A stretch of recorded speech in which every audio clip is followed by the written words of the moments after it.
All right, let's dive into some interesting ways to invest in Nvidia. I mean, they've been all over the news this year, up over 180%. It's crazy. They're the world's second most valuable company now, only behind Apple. Maybe you're thinking, whoa, I missed out. Hmm. But what if there are ways to ride that wave without going all in on just Nvidia stock? Well, that's where ETFs can be a real game changer. They're basically curated baskets of stocks, so you can tap into that success.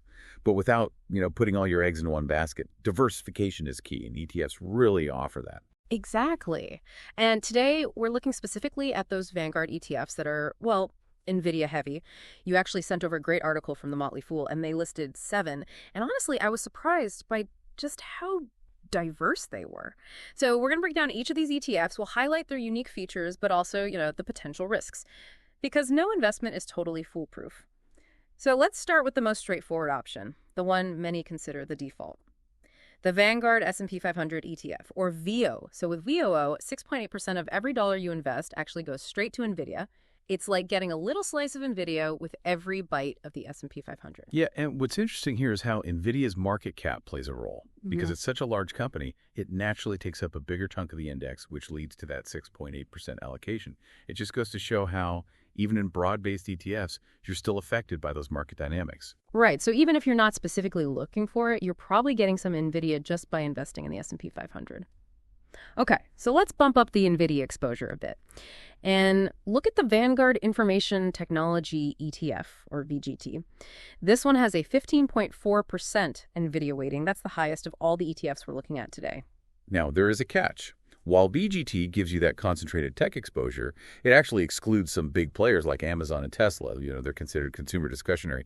And then you have companies like Alphabet, Meta, and Netflix, which fall under communications. So you get more NVIDIA, but you might be missing out on companies that are really tied to NVIDIA's success, just in other sectors. Right, so it's like focusing on Nvidia's neighborhood instead of the whole ecosystem. All right, now for those who like to ride the wave of fast growth, we have the Vanguard Mega Cap Growth ETF, that's MGK. It has 12.5% Nvidia alongside other companies like Apple and Microsoft that are growing really fast.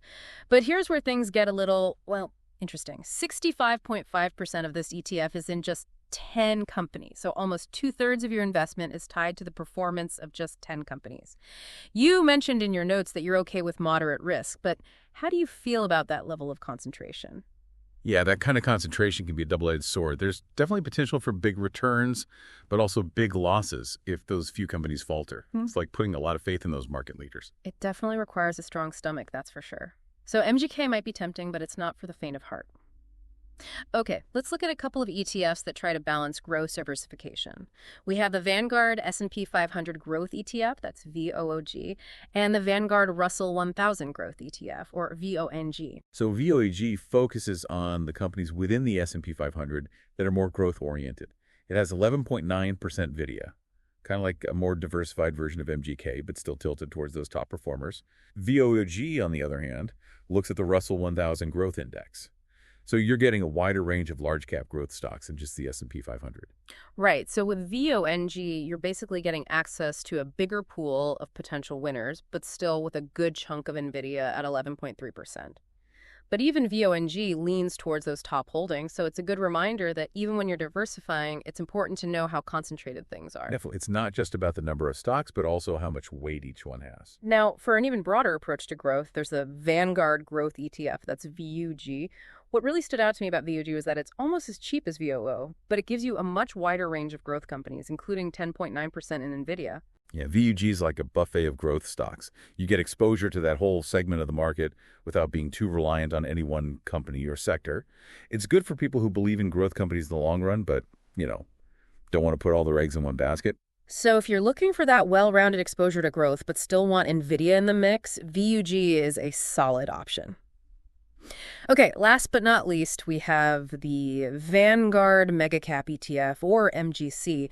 This one caught my eye because it's not just about growth, it's about investing in those really big companies, no matter how fast they're growing. Yeah, MGC tracks the CRSP US Megacap Index. That's basically a collection of the largest companies in the U.S. So you've got companies like Berkshire Hathaway, JP Morgan Chase, and of course NVIDIA making up 7.8% of the ETF. So you're kind of getting stability and growth potential all in one. It's really interesting to see how all these ETFs cater to different investment styles and risk tolerances, and they all have different levels of exposure to Nvidia. But before we dive deeper into each of these in part two, let's remember that potential risk from that Motley Fool article. Nvidia's reliance on those cloud computing companies. Oh, yeah, that's important. Even with all this diversification, if that sector takes a hit, it's going to ripple through these ETFs. It just shows how interconnected everything is. Yeah. And it reminds us that even with diversified investments, you still need to understand those underlying factors like their customer base that can impact performance. That's a fantastic point to end part one on. We've covered a lot of ground today, from broad market exposure to those more targeted growth plays, and we've kept Nvidia in the spotlight the whole time. In part two, we'll dissect each of these ETFs even further, looking at their holdings and strategies, so stick around for more. All right, so I've laid the groundwork. Now let's really dig into the specifics of these Nvidia-heavy ETFs. Okay, so let's start with the ETF that has the highest concentration of Nvidia. That's the Vanguard Information Technology ETF, VGT. 15.4% weighting, so it's really a pure play on tech. But like we said, there's that caveat. Right. That laser focus on tech means you're missing out on companies like Amazon and Tesla. It almost seems counterintuitive, but a broader ETF could actually give you more exposure to companies that are kind of riding Nvidia's coattails in things like cloud computing and AI. Exactly. Think about it. If you believe companies like Amazon Web Services or Tesla with their self-driving advancements, if you think those will benefit from Nvidia's growth, then VGT might not be giving you the full picture. It's very sector-specific, so you get that concentrated tech exposure, but it's not the whole story of Nvidia's influence. Yeah, it's a good reminder that diversification isn't just about how many holdings you have, but also how many different industries they cover. Okay, let's move on to the Vanguard Mega Cap Growth ETF, or MGK. This one is definitely for those who like to take some risks. 12.5% Nvidia alongside other growth giants. But remember, 65.5% of this ETF is concentrated in just 10 companies. MGK is kind of like, I don't know, a venture capitalist portfolio. Big bets on a select few with the potential for massive returns if they hit it big. But, high reward usually means high risk. If even one or two of those top 10 companies start struggling, it could really impact the ETF. No doubt about it. This one is definitely high conviction. All right, let's look at VOG and VOG. These are for those seeking a little more balance, between that growth potential and diversification. So the Vanguard S&P 500 Growth ETF, VOG, focuses on those growth-oriented companies within the S&P 500, allocates 11.9% to Nvidia. You could say it's like a more diversified version of MGK, still leans towards the top performers, but spread out a bit more across the S&P 500. And then we have VUOING, the Vanguard Russell 1000 Growth ETF, casting an even wider net. Exactly. VOING tracks the Russell 1000 Growth Index, so more large-cap growth stocks than just the S&P 500. Yeah. The Nvidia weighting is similar to VOG at 11.3%, but you're looking at a larger pool of companies, which means more opportunities for growth. Right. So both VOA and VOG are good ways to tap into growth. VONE just gives you that extra layer of diversification, but even VOING has those concentrated holdings, so it's important to keep that in mind. Now, the Vanguard Growth ETF, VUG, really caught my attention, mostly because it's really cost-effective and it has a very broad approach to growth. Holds 10.9% Nvidia. But unlike those other ETFs, its holdings are spread across a much wider range of companies. Yeah, VUG is for the investor who believes in growth but wants to avoid being overly exposed to any one company or sector. It's got a lot of different holdings, low expense ratio, a solid choice for that well-rounded growth investing approach. It's like you're investing in the future of innovation, and Nvidia's coming along for the ride. And finally, we have the Vanguard Mega Cap ETF, or MGC. This one focuses on those big established companies, no matter their growth. The MGC tracks the CRSP US Mega Cap Index. Yeah. Basically all the biggest companies in the US. So you're getting companies like Berkshire Hathaway, JP Morgan Chase, and of course Nvidia makes up 7.8%. So it's a mix of stability and growth potential. Okay, so we've looked at each of these ETFs in detail, their Nvidia weightings, their strategies. But before we move on, I want to circle back to something you mentioned. Nvidia's customer base and that risk associated with relying on cloud computing companies. Right. It's easy to get excited about Nvidia's potential and maybe overlook some of the things that could impact them down the line. These ETFs are diversified, but they're still vulnerable to any problems in that cloud computing sector, and that makes up a big chunk of Nvidia's revenue. So you really need to understand the bigger picture. Absolutely. So as we move into part 3, let's talk about that bigger picture. What did we learn from all of this? And more importantly, What industries and companies do you think will drive NVIDIA's growth in the future? And are those reflected in the ETFs we've talked about? It's amazing to see just how much influence a single company like NVIDIA can have, on all these different investment approaches. We've really gone through a lot.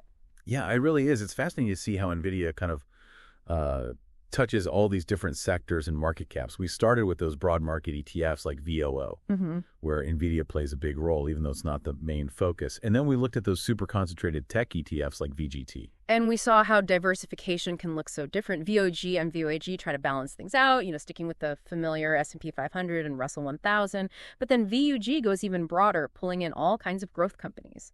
And of course, we can't forget about MGK. Those high conviction bets where so much depends on just a handful of companies, NVIDIA included.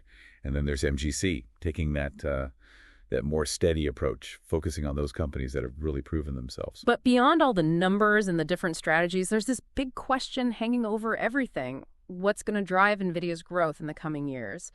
That Motley Fool article you shared mentioned some concerns about slowing growth, which got me thinking about where NVIDIA goes from here. Oh, that's the question, right? I mean, they're already dominating gaming and data centers, but the future, I think, is going to be in those newer technologies. Artificial intelligence, self-driving cars, maybe even the metaverse. NVIDIA's GPUs could be huge in all of that. So as you're looking at these ETFs, it's really important to think about what they hold in relation to where you think NVIDIA is headed. If you're bullish on AI, for example, does the ETF have a lot of companies working on AI solutions? Are those companies in a good position to use NVIDIA's tech? Exactly. It's about connecting those dots, making sure the ETFs you're looking at align with, your vision for NVIDIA's future. This deep dive was all about giving you the tools to evaluate these NVIDIA ETFs. But the real work starts now, digging deeper into the ones that really stand out to you. Look at their holdings and see how they fit into your overall investment strategy. Yeah, this is just the starting point. Take everything we've talked about and use it as a springboard for your own research. Remember your risk tolerance, your investment goals, and most importantly, how confident you are in NVIDIA's ability to adapt to the changing tech landscape. Well, that brings us to the end of our deep dive into NVIDIA ETFs. We covered a lot, the different options, the pros and cons, and hopefully we've given you some things to think about as you make your own investment decisions. Remember, the more informed you are, the better equipped you are to invest. So go out there, do your homework, and make those decisions with confidence. Happy investing.